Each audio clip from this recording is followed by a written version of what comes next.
सवाल न मैं खड़ा कर रहा हूं, न भाऊ, न न्यूज लॉन्च। खबरों की पड़ताल करते करते कुछ तथ्य ऐसे हाथ लगे जिनको आप तक लाना जरूरी था। जरा कुछ तस्वीरें कुछ अखबारों की दिखाइए, आप कटिंग्स दिखाइए। ये देखिए, ये नवभारत टाइम्स है, कोई छोटा मोटा वैसा नहीं बता रहा हूँ कि किसी गली कूचे से छपने वाले अखबार या पोर्टल। नवभारत टाइम्स, क्या लिखा है ऊपर पढ़िए। गैर कानूनी ढंग से जमीन खरीदकर बनाया गया अंबानी का घर, वक्फ बोर्ड ने वापस मांगी जमीन। अब ये नवभारत टाइम्स को हटा दीजिए। अंबानी के महल एंटीलिया पर वक्फ बोर्ड ने उठाए सवाल, सरकार लेगी एक्शन। अब नेक्स्ट अगला दिखाइए, जरा मैं पढ़ देता हूँ खबर की कुछ पोर्शन। दिखाइए कंट्रोल रूम, उसको भी मैं पढ़ दूं थोड़ा।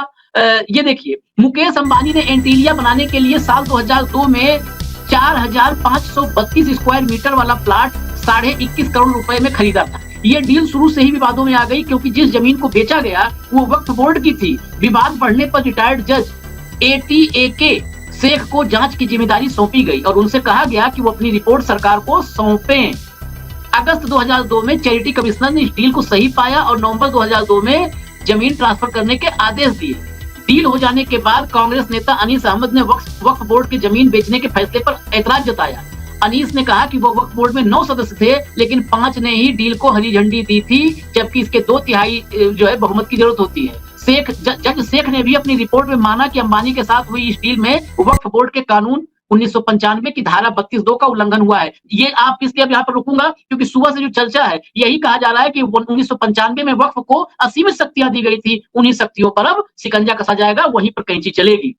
रिपोर्ट में कहा गया कि बोर्ड के तत्कालीन अध्यक्ष M.A. अजीज के अलावा हारून सोलकर और M.Y. पाटिल ने सौदे में अहम भूमिका निभाई, वही पूरे मामले के लिए जिम्मेदार है। फिलहाल ये मामला बॉम्बे हाई कोर्ट में चल रहा है। अगला पन्ना भी दिखा दीजिए। गलत तरीके से हुई डील और ये पूरा उसमें क्या क्या है, कैसे गलत डील हुई, और फिर हाई कोर्ट में चल रहा है। ये 9 साल पहले दैनिक भास्कर, नवभारत टाइम्स, इन सब में लगी हुई खबर है। क्या ये मामला कोर्ट में किसी मुकाम पर पहुंचा है? क्या कोर्ट में ये मामला फंस गया है? या वक्फ का जो ये कानून है 1995 का, ये कानून कभी भी, आज नहीं तो कभी, कोर्ट हाई कोर्ट से भी खारिज हो जाए, सुप्रीम कोर्ट है। वक्फ के पास जो असीमित शक्तियां थी, क्या ये एंटीलिया की नींव हिला सकती थी कभी भी? ये सवाल तो खड़े होंगे, क्योंकि मामला वक्फ की जमीन और नाजायज डील, अवैध डील, गलत तरीके से डील का है। भाऊ, क्या ये मुमकिन है कि नीतीश नायडू दोस्तों की नाराजगी की कीमत पर वक्फ में ये जो तब्दीली आ रही है कानून में, और एंटीलिया का वक्फ की जमीन पर बना होना, कि इनके बीच कोई रिलेशन अंदर से दिख रहा है क्या? मुझे लगता है कि ये अंबानी को बचाने की एक साजिश के तहत हो रहा है। वक्फ बोर्ड के पीछे वैसे भी सरकार काफी दिनों से लगी हुई थी। इस पूरे डील में एक पेज और है आशीष, मैं वो सामने लाना चाहता हूँ। एक करीम भाई इब्राहिम है, इन्होंने 1986 में 1986 में ये जमीन उनकी थी ओरिजिनल। ये जमीन उन्होंने वक्फ बोर्ड को दी, किस लिए? धार्मिक शिक्षा और अनाथालय बनाने के लिए। तो ये लैंड का ओरिजिनल मालिक जो है उसने ये डोनेट की थी अनाथालय बनाने के लिए और धार्मिक शिक्षा के लिए, लेकिन वक्फ बोर्ड ने ये जमीन बेची अंबानी को। अब सवाल है, जब अंबानी ने जमीन खरीदी तब उसमें वायलेशन हुआ है, और ये वायलेशन वो जो जज की रिपोर्ट है वो भी कहती है कि 1995 की वक्फ बोर्ड कानून 1995 की धारा 32(2) का उल्लंघन हुआ है। उल्लंघन ये हुआ है कि 2/3 बहुमत से ये डील फाइनल होनी थी, वो नहीं हुई। और डील में जो लोग वहां मेंबर थे जिन्होंने फाइनल किया, उनका कुछ सेटिंग हो गया होगा। सवाल है कि जो नया कानून जो आएगा अभी वक्त का, क्या ये अंबानी को बेल आउट करेगा? क्या लोग हाईकोर्ट जा पाएंगे? क्या सभी धर्मों के जितने व्यवस्थाएं हैं, मंदिर है, चर्च है, गुरुद्वारे है, इनकी भी लैंड्स है, क्या इनके ऊपर भी कोई कानून नया लाया जाएगा? क्या वक्फ बोर्ड के लिए है? यदि वक्फ बोर्ड के लिए ही कानून आ जाता है तो फिर आंध्र प्रदेश में चंद्रबाबू नायडू क्या करेंगे, जो मुसलमानों को 4% रिजर्वेशन दे रहे हैं, मस्जिदों को 10,000 रुपए मेंटेनेंस दे रहे हैं महीने का? नीतीश बाबू क्या करेंगे? सवाल यह है।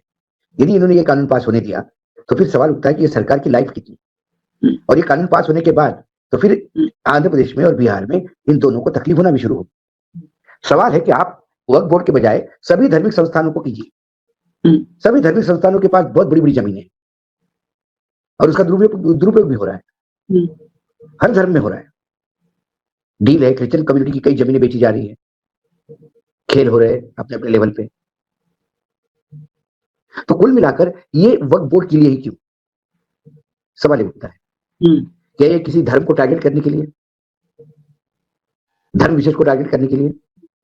या ये लोगों को दिखाने के लिए कि हम कितने हिंदू, कट्टर हिंदू है। क्योंकि कट्टर हिंदू का होना एक ही चीज को रेखांकित करता है, यदि आप मुसलमान का विरोध करते हो तो आप कट्टर हिंदू। हाँ, हाँ, आप धर्म की रक्षा वक्षा सब छोड़ दीजिए, धर्म को समझना, धर्म की रक्षा, इसका कोई मायने नहीं है। मुसलमानों का द्वेष करने के मायने आप बड़े हिंदू हो गए। तो ये सरकार अपने आप को हिंदुत्व वाली सरकार साबित करने के लिए वक्फ बोर्ड के लिए लेके आई है क्या, सवाल ये उठता है। जी, जगन्नाथपुरी का अभी इन्होंने कल पूरा वो रत्न भंडार खोला और जगन्नाथपुरी की जो यात्रा हुई, जगन्नाथपुरी के पास हजारों एकड़ जमीन है। हाँ, क्या हिंदू मंदिर, गुरुद्वारे, चर्चेस, जैन मंदिर, इन तमाम रेगुलेटर करने के लिए कोई एक कानून नहीं हो सकता है देश? सवाल ये। तो क्या ये हिंदू मुसलमान के लिए किया जा रहा है, और किसी आड़ में अंबानी जी का जो केस हाईकोर्ट में पड़ा हुआ है उसमें बेल आउट करने का प्रयास हो रहा है? क्योंकि सवाल अंबानी के लिए, जो आदमी 5,000 करोड़ अपने यहाँ शादी में खर्चा कर सकता है, उसके लिए वो बिल्डिंग फिर से चली जाए, सवाल उठता नहीं। सवाल है इज्जत का, सवाल है महल के ढह जाने का। तो क्या इसके लिए ये कानून लाया जा रहा है? क्या कानून के प्रावधान ऐसे बदले जा रहे हैं जिसमें अंबानी का वो डील सही करने का प्रयास किया जा रहा है? ऐसे कई सवाल उठे हैं। वक्फ बोर्ड की मुस्लिम कम्युनिटी में आपस में बहुत राजनीति होती है, वहां पे भी बहुत गुट है। इवन जो अयोध्या की एक जमीन है उसमें भी एक इसी वक्फ बोर्ड की ही जमीन का एक मामला भी आया है कि वो जमीन पहले वक्फ बोर्ड की थी और जिसके अधिकार थे उसने किसी को बेची, और एग्रीमेंट टू सेल, जिसको बेची वो फरारी काट रहा था, फिर उसने आके मेयर के घर में सौदा किया और ट्रस्ट को दिया। जहां जमीन है वहां विवाद है, और मुंबई में तो सेंटीमीटर की जमीन के भाव है। हाँ, आपको खड़े रहने के लिए जमीन मिल गई तो भी आप लखपति हैं। ऐसे में क्या ये एक एंगल ये भी है जो लगातार सवाल उठाए जा रहे हैं मीडिया में कि ये बिल आने के बाद अंबानी का जो महल है वो बच जाएगा? तो चैलेंज कमिश्नर ने एक बात और इसमें क्लियर करिएगा भाऊ कि ये जो वक्त पे आया, एक लाइन से एक देखिए, टाइमलाइन देखिए, टाइमलाइन असम से शुरू करिए, असम, झारखंड, उत्तर प्रदेश, उत्तराखंड, मध्य प्रदेश और अब फिर महाराष्ट्र। ये टाइमलाइन जो है, इस टाइमलाइन में चाहे कहीं पर वक्फ बहाना हो, कहीं पर नागरिकता का बहाना हो, कहीं लव जिहाद का बहाना हो, कहीं धर्मांतरण कानून का बहाना हो। यूपी में धर्मांतरण का कानून आया, ला रहे योगी। ये ओवरऑल क्या इस देश में सारी समस्याएं खत्म हो गई, बस एक समस्या मुसलमान बचे हैं? तो फिर फाइनली सब खत्म करके मुसलमान ही को भगा दो, देश से खत्म करो। नहीं, सवाल ये नहीं है, सवाल देश की समस्या का नहीं है। हाँ। सवाल भाजपा की सबसे बड़ी समस्या वो 240 पे आ गए। हाँ।